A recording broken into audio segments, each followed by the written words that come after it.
अगर आप पेरेंट हैं और आपके घर में बेटी है और बेटी की उम्र अगर 9 से 14 साल के बीच में है, तो ये वीडियो आपको सीरियसली देखना ही चाहिए। अगर आप नहीं देखेंगे तो हो सकता है कि आपके बच्चे का भविष्य एकदम खराब हो जाए। मैं बात ये कर रहा हूं कि आपका जो जनरेशन है, आने वाला जनरेशन, वो आए ना कभी।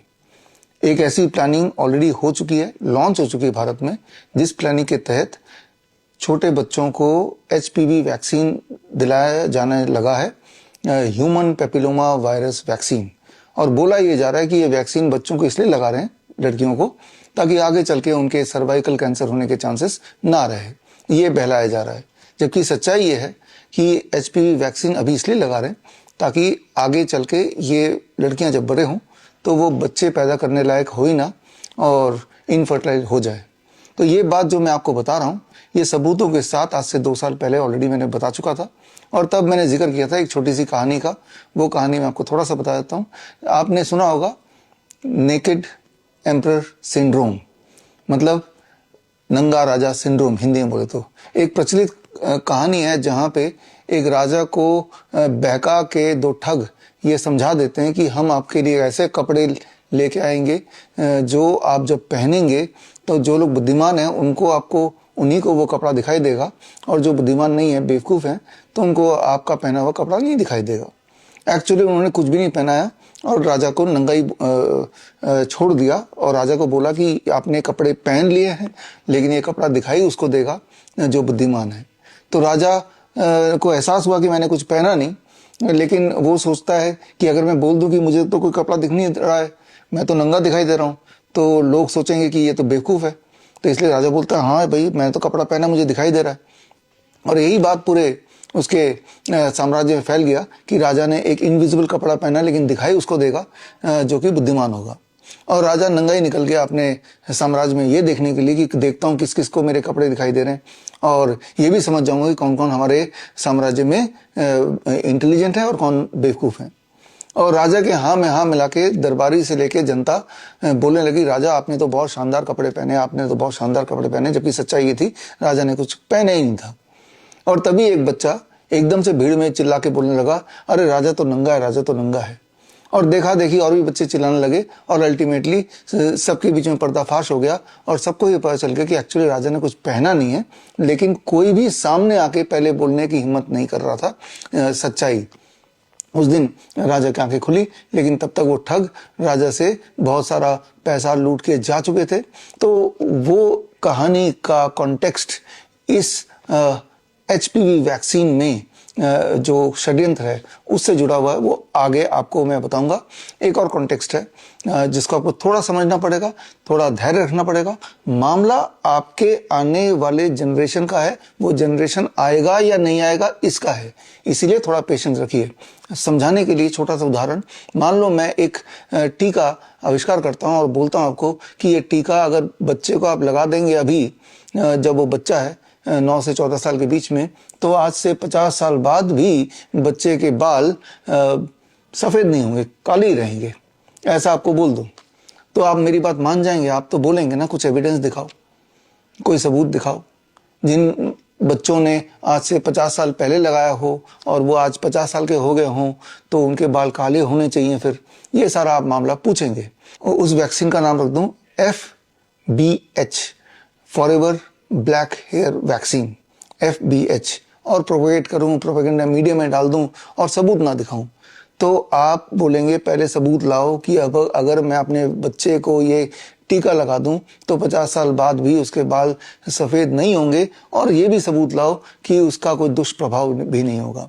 ये दोनों सबूत अगर मैं आपको दे पाता हूं तो ही आप अलाउ करेंगे शायद कि चलो मेरे बच्चे को भी ये टीका लगा दो, क्योंकि कौन चाहेगा कि उसके बच्चे का कभी ना कभी बाल सफ़ेद भी हो, राइट। तो खैर ये दोनों कहानियों का जो कॉन्टेक्स्ट है, चाहे राजा वाली कहानी, चाहे ये इमेजिनरी वैक्सीन FBH वाली कहानी, सफ़ेद बाल ना होने वाली कहानी, इनका क्या कॉन्टेक्स्ट है ये आपको आगे मेरे वीडियो में समझ में आएगा।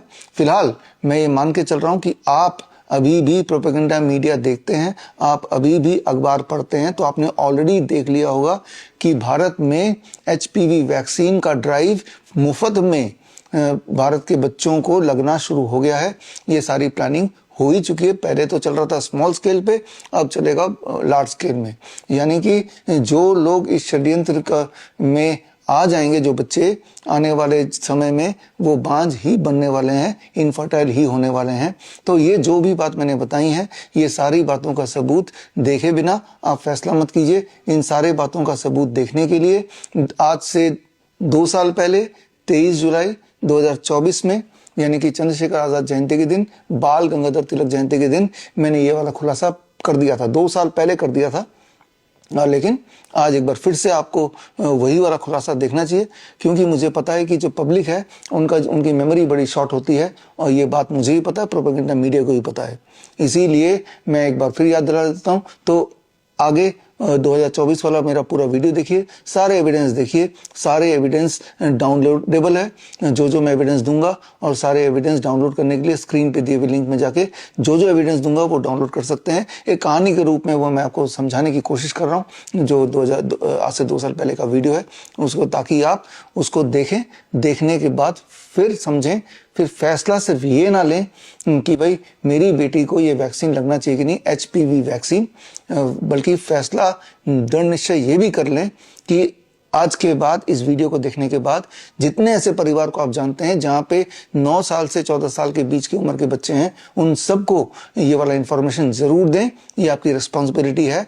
आप नेकेड एम्परर सिंड्रोम का हिस्सा ना बने, बल्कि मैं तो ये भी चाहूंगा कि आपके आसपास जितने भी ऐसे स्कूल हैं जहां पे ये ड्राइव चलने वाला है या चल रहा है या चल चुका है, वहां तक भी पहुंचिए, और जहां तक हो ये बात पहुंचाइए, बिकॉज ये मामला है हमारे फ्यूचर का।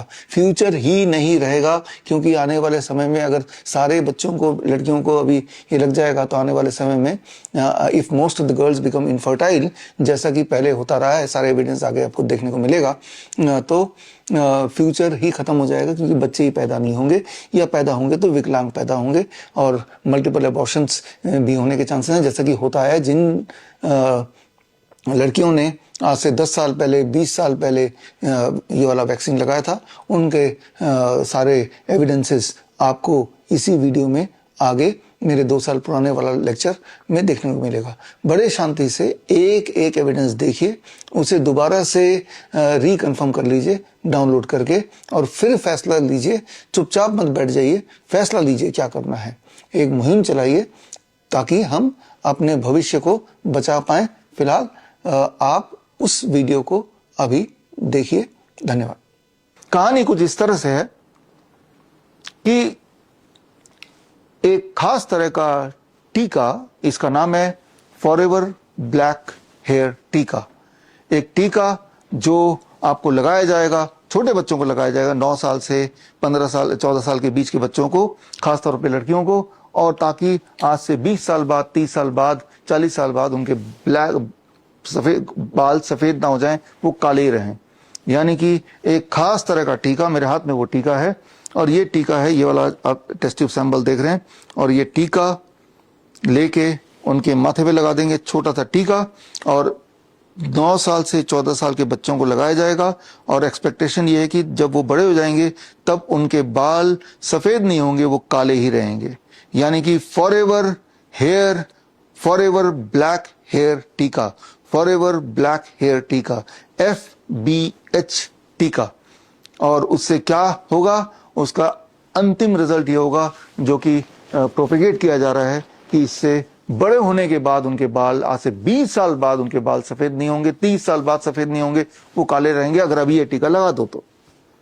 इंपॉर्टेंट बात यह है कि ये टीका पहले से ही लग रहा है भारत में, और करीब 2009 में आंध्र प्रदेश में, गुजरात में कुछ 23,000 ट्राइबल लड़कियों को ये टीका लगाया गया, 23,000। और अभी जबकि आप ये लेक्चर मेरा सुन रहे हैं, भारत में, पंजाब में, तमिलनाडु में, सिक्किम में, दिल्ली में, महाराष्ट्र में, कम से कम 5 स्टेट्स में ये टीका मुफ्त में हजारों बच्चों को, लड़कियों को, 9 साल से 14 साल के बीच की लड़कियों को ये टीका ऑलरेडी लगाया जा रहा है, राइट नाउ ऑल्सो, जबकि आप ये लेक्चर सुन रहे हैं। और यही नहीं, ये टीका पिछले 20 सालों में लगभग 50 करोड़ छोटे बच्चों को लगा दिया गया है। तो एक सवाल दिमाग में आना स्वाभाविक है वो सवाल ये कि अगर 50 करोड़ बच्चों को लगा दिया गया, पिछले 20 साल से लगा ही रहे हैं, तो क्या उन बच्चों में 20 साल के बाद आज, जो कि उस वक्त अगर मान लो 10 साल के थे तो आज 30 साल के होंगे, तो क्या अब उनके बाल सफेद नहीं हो रहे हैं? तो रिजल्ट देखते हैं। इस तरह के बहुत सारे ट्रायल्स हुए हैं, ऑब्जर्वेशन स्टडी हुई है, रिजल्ट आपके सामने है, बट रिजल्ट तो बड़ा शॉकिंग है। और रिजल्ट ये कह रहा है कि बल्कि जिन लोगों ने ये टीका लगाया उनमें 44.6% सफेद बाल होने के चांसेस और बढ़ गए हैं, उल्टा हो गया है। अब एक सवाल अगर आपके दिमाग में आता है कि ये टीका लगाया जिन लोगों ने पिछले 20 सालों में, उनको कोई साइड इफेक्ट तो नहीं हुए? साइड इफेक्ट तो नहीं हुए, इसका जवाब बड़ा शॉकिंग है और जवाब सबूतों के साथ है। जवाब ये कि जिन लोगों ने लगाया, जिन बच्चों ने लगाया, 20 साल बाद पता चला कि उनमें 27% मिस कैरेज हो गया। यानी कि 100 में से 27% लड़कियां, राइट, बच्चे पैदा करने से पहले वो स्पॉन्टेनियस एबॉर्शन हो गया। आपको यहां पे समझना होगा, अगर हम यूएस की बात करें, डेनमार्क की बात करें, नॉर्मली वहां पे 9 से 10% स्पॉन्टेनियस एबॉर्शन होते हैं, मिसकैरेज होते हैं। लेकिन वो बच्चे जिन्होंने ये वाला टीका लगाया, उनमें जो मिसकैरेज का रेट है वो 10% की जगह 27.4% हो गया। यानी कि मिसकैरेज का रेट बढ़ गया। चाहे वो यूएस की बात करें, मिसकैरेज का रेट बढ़ गया, चाहे हम यूके की बात करें, तो इन सब देशों में, या डेनमार्क की बात करें, वो रेट बढ़ गया। लेकिन इसके अलावा इससे भयानक बात वो ये कि जिनके बच्चे पैदा भी हुए उनमें बहुत सारे बर्थ डिफेक्ट देखे गए। और इसके अलावा तीसरी बात चौंका देने वाली वो ये कि अधिकतर जो इस तरह के टीका लगाने वाली लड़कियां थी वो बांझ बन गई, वो इनफर्टाइल हो गई और उनमें ऑटो इम्यून ओवरी डैमेज हो गया। यानी कि वो बच्चा पैदा करने में अब सक्षम है ही नहीं। और अगर आप डेटा की बात करें तो यूं मानिए कि ये है यूनाइटेड स्टेट्स का ग्राफ देख रहे हैं। यूनाइटेड स्टेट में करीब 2006 में ये टीका इंट्रोड्यूस किया था और जो 2006 के बाद से अगर आप ध्यान से देखें तो जो बर्थ रेट है देश का वो धीरे धीरे कम होता जा रहा है। और सेम इज इन यूके में 2008 में ये टीका इंट्रोड्यूस किया गया था और टीका इंट्रोड्यूस करने के बाद यूके का बर्थ रेट भी जो ऊपर जाना था वो नीचे जाने लगा। तो इससे ये क्लियर हो जाता है कि ये टीका ना तो बालों को काले रखने में मदद कर रहा है, उल्टा ये टीका लड़कियों में बांझपन ला रहा है, इनफर्टिलिटी ला रहा है और उनको हमेशा के लिए बांझ या इनफर्टाइल कर दे रहा है। तो ऐसा क्यों हो रहा है, इस बात को समझना चाहते हैं तो इस टीका में एक खास तरह का केमिकल मिला दिया गया है। वो केमिकल है बोरेक्स। बोरेक्स एक खास तरह का केमिकल है, ये अगर आपके बॉडी में चला जाता है तो आप इनफर्टाइल बन सकते हैं। ऐसा ये सारे रिसर्च पेपर है जो आप देख सकते हैं। अब सवाल ये आता है, जबकि ये टीका किसी काम का नहीं है और इससे बांझपन आ सकता है, पॉपुलेशन डीकंट्रोल हो सकता है, तो इस टीका को परमिशन एफडीए ने क्यों दी? इसके पीछे भी एक षड्यंत्र है, इसके पीछे भी एक चालाकी है। वो चालाकी आपको समझना होगा। चालाकी ये कि अगर मैं इसके उदाहरण से बताऊं कि जब भी कभी कोई नया दवा या नया टीका या नया कोई एक मेडिकल ट्रीटमेंट आता है तो तब लोगों तक पहुंचाने से पहले उनका ट्रायल होता है। ट्रायल में ये देखा जाता है कि क्या ये टीका प्रभावशाली है, नंबर 1। नंबर 2, क्या इसका कोई साइड इफेक्ट तो नहीं है। तो उसके लिए ट्रायल के लिए लोगों को इनवाइट किया जाता है कि कौन लोग ट्रायल में पार्टिसिपेट करना चाहते हैं, उनको बहुत पैसे देते हैं और ट्रायल में मान लो 1000 लोग पार्टिसिपेट करते हैं, उनमें से 500 लोगों को टीका दिया गया और 500 लोगों की टीका की जगह प्लेसेबो मतलब उसमें कुछ भी नहीं है, उसमें सिर्फ पानी है, वो दिया गया। और ना तो साइंटिस्ट को पता है ना इन्हीं लोगों को पता है कि हमें टीका मिला असली वाला या हमें प्लेसेबो मिला है। अब देखा जाता है कि भाई अगर 2 साल बाद हम देखते हैं कि कितने लोगों के बाल अभी भी काले हैं टीका ग्रुप में in comparison to placebo group, 2 साल बाद इनमें कोई साइड इफेक्ट है कि नहीं और इनमें कोई साइड इफेक्ट है कि नहीं जिन्होंने कुछ नहीं लिया था। तो इस तरह से जब भी कभी दुनिया में कोई नई दवा आती है तो पहले उसका रैंडमाइज कंट्रोल ट्रायल होता है और रैंडमाइज कंट्रोल ट्रायल में एक ग्रुप में तो वो दवा रखी जाती है और दूसरे ग्रुप में प्लेसेबो रखा जाता है। प्लेसेबो मतलब कि दवाई देने का ढोंग, यानी कि टैबलेट देना है तो टैबलेट ना देके वो सिर्फ एक चीनी का छोटा सा टैबलेट का आकार बन जाता है और वो खिला देते हैं। उसको बोलते हैं कि भाई ये तो टैबलेट, ये तो असली वाला टैबलेट है, ताकि ना तो साइंटिस्ट बायस्ड हो, ना जिन्होंने वो जो ट्रायल के हिस्से में जो पार्टिसिपेंट है वो बायस्ड हों, इसीलिए ये फॉर्मेट होता है। लेकिन चालाकी यहां पे की गई, जब FBH टीका को मंजूरी के लिए गए, यानी कि फॉरएवर ब्लैक हेयर टीका को, तब उन्होंने क्या किया, चालाकी करके प्लेसेबो वाले ग्रुप में प्लेसेबो ना डाल के उसमें एक नई चीज डाल दी, इसका नाम रखा फॉक्सीबो। राइट, तो ये जो ग्रुप है जो प्लेसेबो होना चाहिए था, इसके अंदर फॉक्सीबो डाल दिया। फॉक्सीबो का मतलब है कि इसमें कुछ ऐसे केमिकल डाल दिए जो केमिकल आपको नुकसान पहुंचाएंगे, ये पहले से क्लियर है। जैसे एल्युमिनियम डाल दिया, इसमें भी बोरेक्स डाल दिया, इस तरह के कुछ अंश डाल दिए। यानी कि अब जब ट्रायल हो रहा है, वो ट्रायल हो रहा है बिटवीन द रियल FBH टीका and not the placebo and the फॉक्सीबो। और ट्रायल के अंत में ये बताया गया कि भाई देखो जी, इससे साइड इफेक्ट तो हो रहे हैं, करीब 50% जिन लोगों ने लिया उनमें साइड इफेक्ट हो गए, लेकिन इस ग्रुप में इससे भी ज्यादा साइड इफेक्ट है। इसका मतलब ये बड़ा अच्छा है। तो इसमें साइड इफेक्ट है, लेकिन इसमें भी साइड इफेक्ट है, और ये इससे ज्यादा अच्छा है। राइट, इस तरह का एक ट्रायल बना दिया, एक बोगस ट्रायल, और उस ट्रायल को बेसिस मान के FDA ने एक हरी झंडी दे दी। और ये ट्रायल का पूरा, अगर आपको सब कुछ पढ़ना है उसके बारे में, तो ये एक मैनुअल है जो उसी कंपनी का है, मर्क कंपनी का। ये मैनुअल आप पढ़ सकते हैं। मैनुअल डाउनलोड करने के लिए आप ये लिंक यूज कर सकते हैं। तो जो मैं आपको बता रहा हूं ये एक फिक्शन लगेगा आपको, लेकिन ये आज की सच्चाई है। किस तरह से ट्रायल हुए और किस तरह से ट्रायल एक दिखावा करके ये टीका को लाया गया फॉर द कॉमन मैन। तो अब जबकि 20 साल लगभग हो चुके हैं इस टीका के आए, और जबकि 50 करोड़ डोजेज लग चुके हैं, तो जाहिर सी बात है लाखों करोड़ लोगों को इसका साइड इफेक्ट हो चुका होगा। बहुत सारे करोड़ों या लाखों लड़कियां ऑलरेडी बांझ बन चुकी होंगी, कई लोगों की साइड इफेक्ट से मृत्यु हो चुकी होगी। तो क्या दुनिया भर में इस टीका के खिलाफ कानूनी कार्रवाई हो रही है? जवाब है हाँ। और अगर आप वो कानूनी कार्रवाई क्या है ये जानना चाहते हैं, तो मैंने पूरे दुनिया भर के इस टीका के विरुद्ध जो कानूनी कार्रवाई हुई है वो मैंने लिस्ट किया है। ये देखिए, अलग अलग देशों में जो कानूनी कार्रवाई हो रही है वो यहाँ पे एक एक करके मैं आपको दिखा रहा हूँ। और ये दुनिया भर में नहीं, भारत में भी हुआ है। भारत के सुप्रीम कोर्ट में भी केस गया है 2014 में। ये डेट 2014 30 जून 27 टू 30 जून 2014 का ये आप देख रहे हैं, और ये लिंक के माध्यम से वो कानूनी कार्रवाई आप देख सकते हैं। लेकिन अब 10 साल हो गए हैं भारत में सुप्रीम कोर्ट में इस टीका के खिलाफ कानूनी कार्रवाई होते हुए, लेकिन हुआ क्या? हुआ वही जो हमेशा होता रहता है।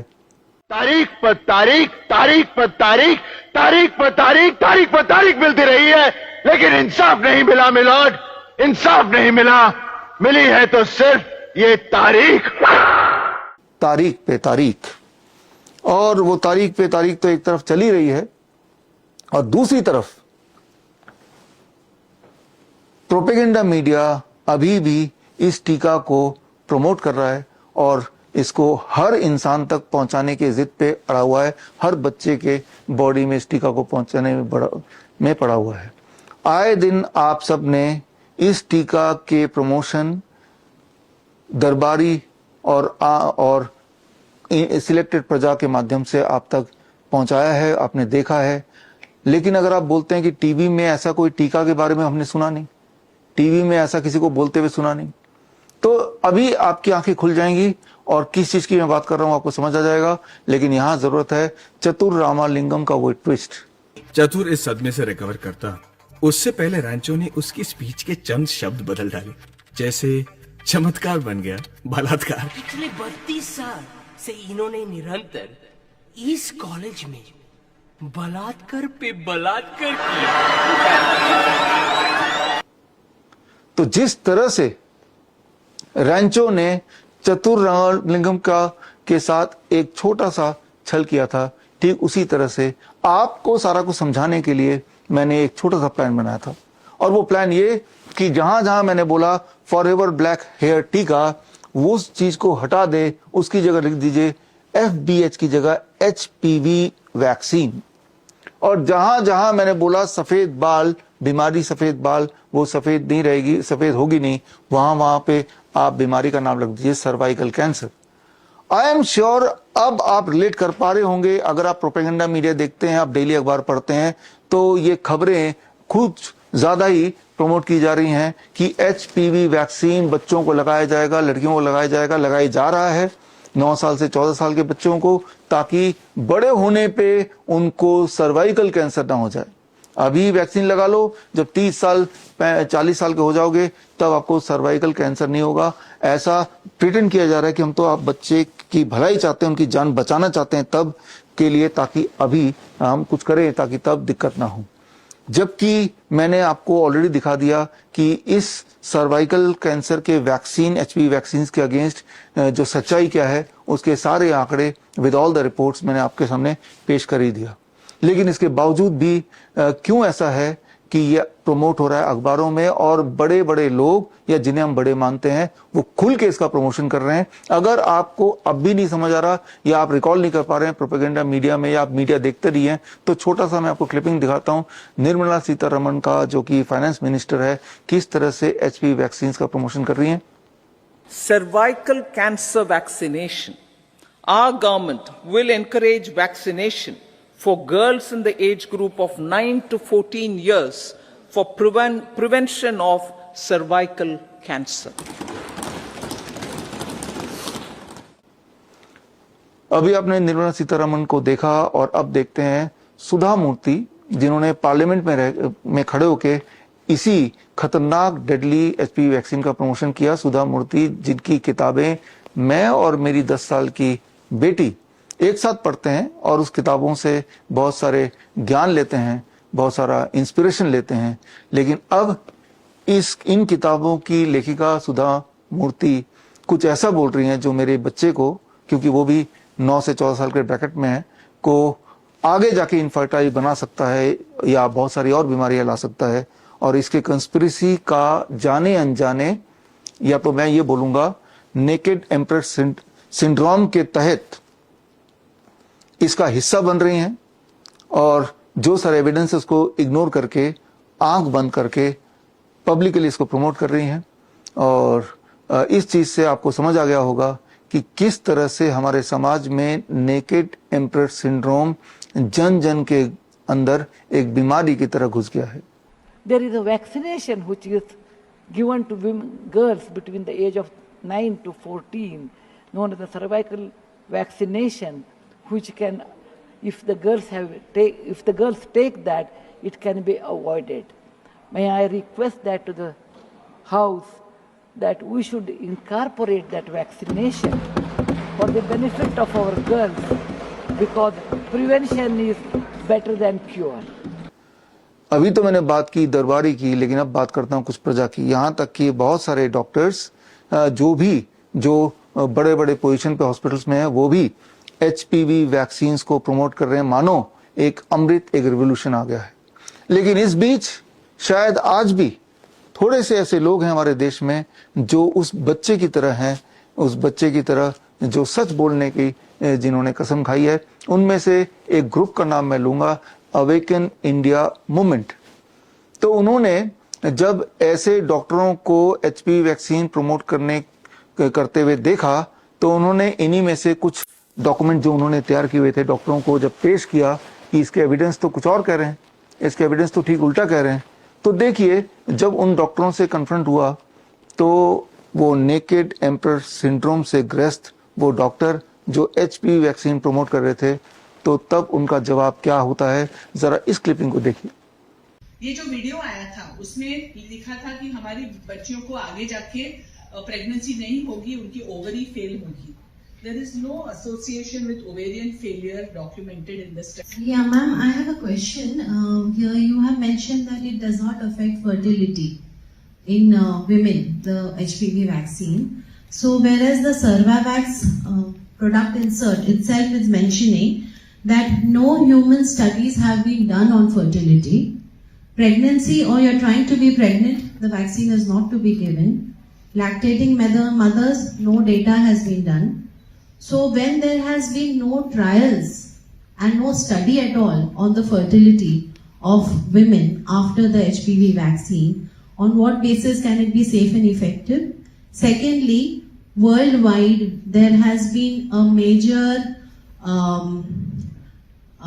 compensation program, because after vaccination, HPV vaccine, there has been ovarian failure. It is a recorded major compensation has been given for ovarian failure after the HPV vaccine. And whereas this Cervavax product insert says there has been no testing, no studies. What you're saying about there are no longitudinal studies. No studies at That all. is because, for example, when you are, even with COVID, for example, there was so much thinking, does COVID cause menstrual problem? Does it cause problems in fertility? We don't know, because we don't have that much data. So yes, there are not I would absolutely agree with you that we do not have studies. So we need to be a little objective, and we have to look at the greater good. And overall, you have to believe and understand the information properly and then move forward. No, but ma'am, agree. Belief is fine, but it has to be on data, because your claim said that it does not affect fertility, but there has been no studies at all on that. तो अब तक आपको ये समझ आ गया होगा कि किस तरह से अगर प्रजा में, दरबारियों में नेकेड एम्परर सिंड्रोम आ जाए तो किस तरह से वो समाज के लिए नुकसानदेह हो सकता है, जानलेवा हो सकता है, एक खतरा हो सकता है। तो खैर, टू कंक्लूड दिस, आपको सिर्फ ये करना है कि ये journal of royal society of medicine जो कि 2020 में आया था, इसमें जब से एचपीवी वैक्सीन लॉन्च हुआ तब से लेकर अभी तक का क्या रिजल्ट निकला, वो इसमें रिसर्च रिपोर्ट है। इसे पढ़ लीजिए तो आपकी आंखें खुल जाएंगी, आपके रोंगटे खड़े हो जाएंगे और आपको उसकी सच्चाई पता करना भी, समझना भी आसान हो जाएगा।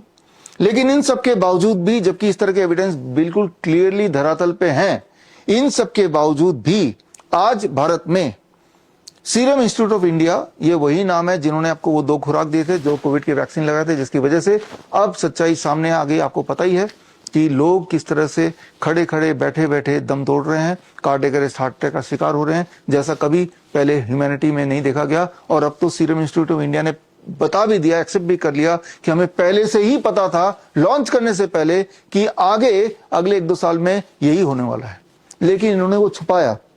लेकिन प्रॉब्लम उनकी नहीं है, प्रॉब्लम आपकी है, इस देश के नॉर्मल नागरिकों की है, कि जब ये पता चल गया है कि यही कल्प्रिट है और वो मान भी रहा है, तब भी हम में, आप में इतनी हिम्मत नहीं है उस छोटे बच्चे की तरह खुल के बोलें, जागरूकता फैलाएं कि इन पे भरोसा ना करें एंड इनको प्रोसिक्यूट किया जाए। लेकिन आज समाज में वो नेकेड एम्परर सिंड्रोम कूट कूट में हर एक के जहन में बस गया है। इसीलिए जब इस टीका का साइड इफेक्ट से आपके परिवारजनों में अगर डेथ हुई या साइड इफेक्ट आपको आए, इसके बावजूद भी मुंह खोलने को, सच बोलने को ना तो तैयार हैं, ना उसको देखने को तैयार हैं। आप विलफुली उस सफेद झूठ का पार्ट बन के ही रह गए हैं, जिसकी वजह से समाज यहां पहुंच गया है। और मैं आपको बोल दूं कि अगर एचपीवी वैक्सीन भारत के हर लड़कियों को लग जाए तो आने वाले दिनों में अगला जनरेशन आ पाएगा कि नहीं ठीक से, ये बोलना बहुत मुश्किल हो जाएगा। यहां पे जब सीरम इंस्टीट्यूट ऑफ इंडिया ने यही एचपीवी वैक्सीन को भारत में लॉन्च किया तो इन्होंने भी ट्रायल किया, क्योंकि ट्रायल पहला स्टेप है कोई भी चीज लॉन्च करने से पहले, मेडिकल चीजों को। ट्रायल का नतीजा अगर आप देखेंगे, इसमें जाके आप ट्रायल का नतीजा देख सकते हैं, ये मैंने पूरा दे दिया इनका लिंक। और ट्रायल का नतीजा ये कहता है कि ट्रायल में जिन लड़कियों ने ये इनका बनाया हुआ एचपीवी वैक्सीन लिया, उसमें लगभग 48%, यानी कि हर दूसरे लड़की को adverse side effect, adverse reaction हुए। एडवर्स रिएक्शन क्या हुए, उसकी जो लिस्ट है वो ये लिस्ट है, और उसकी लिस्ट में अगली लिस्ट ये है, ये 2 लिस्ट है। इसमें आप देखेंगे ये लगभग हर तरह की बीमारियां उनको हो गई, और ये साइड इफेक्ट का ही पार्ट है। और ये 2 साल के ट्रायल में ये सारे साइड इफेक्ट देखे गए। कितने लड़कियों में? लगभग हर दूसरे लड़की में, 50%, 48% टू बी वेरी प्रिसाइज। इसके बावजूद भी ये एचपीवी वैक्सीन जो सीरम इंस्टीट्यूट ऑफ इंडिया ने बनाया है, ये वही कंपनी है जिन्होंने आपको 2 खुराक दिए थे, जो आज भी पछता रहे लेकिन ओपनली आप बोलने को तैयार नहीं। और ये वैक्सीन भी अब पूरे जोर शोर से प्रोपेगेंडा मीडिया के माध्यम से प्रमोट किया जा रहा है। इसके पीछे का मकसद क्या है? इसके पीछे का बड़ा क्लियर मकसद है। आपको ये समझना होगा कि जैसे मैंने बताया, पिछले लगभग 20 सालों में मर्क कंपनी ने अपने 50 करोड़ से ज्यादा डोजेस एचपीवी वैक्सीन के पूरी दुनिया में बेचे हैं, जिससे उनकी कमाई हर साल की लगभग 30,000 करोड़ से लेके सेल 50,000 करोड़ तक की हुई है। और यहां पे ये भी समझना होगा कि मर्क जो है it has done all this business in partnership with their government. तो इसमें जिसमें सरकार को हिस्सेदारी मिले, एक मोटा रकम मिले, तो सरकार अक्सर आंखें बंद करने को तैयार हो जाती है at the cost of the citizen. और इसमें दोष सिटीजन का भी इक्वली है, बिकॉज आंखें तो आपकी भी बंद है। और मुझे पता है कि आज के इस लेक्चर के बाद सारे सबूत आपकी आंखों के बिल्कुल सामने आने के बाद भी ये आंखें लगभग बंद ही रहने वाली हैं, जब तक कि हमारे देश में चंद्रशेखर आजाद, बाल गंगाधर तिलक जैसे लोग दोबारा जिंदा ना हो जाएं, दोबारा पैदा ना हो जाएं। जबकि ये जो दिखावा किया जा रहा है कि सर्वाइकल कैंसर को हम बचाना चाहते हैं, इससे दुनिया को, देश को बचाना चाहते हैं, बच्चों को बचाना चाहते हैं, ट्रुथ ये है, अगर आप ये रिसर्च पेपर पढ़ें कि जैसे ही बेटर हाइजीन मिलता है, क्लीन वाटर मिलता है, इंप्रूव न्यूट्रिशन मिलता है, इससे सर्वाइकल कैंसर भी और बाकी सारे कैंसर भी अपने आप ही गायब होने लगते हैं। तो यानी कि अगर सही मायने में हमें ये चिंता है कि बच्चों को या बड़े होने के बाद उनको cervical cancer, for that matter कोई भी कैंसर ना हो, तो उसका जवाब भी यहीं पे है, इसी धरातल में। सिर्फ improve nutrition, clean water and better hygiene दे दो, तो उससे ही ये जो कैंसर के चांसेस, फॉर दैट मैटर किसी बीमारी के चांसेस बहुत कम हो जाते हैं। तो अगर तो गवर्नमेंट को या आपको या सोसाइटी को एज ए होल काम करना ही है, तो इस डायरेक्शन में काम करना है।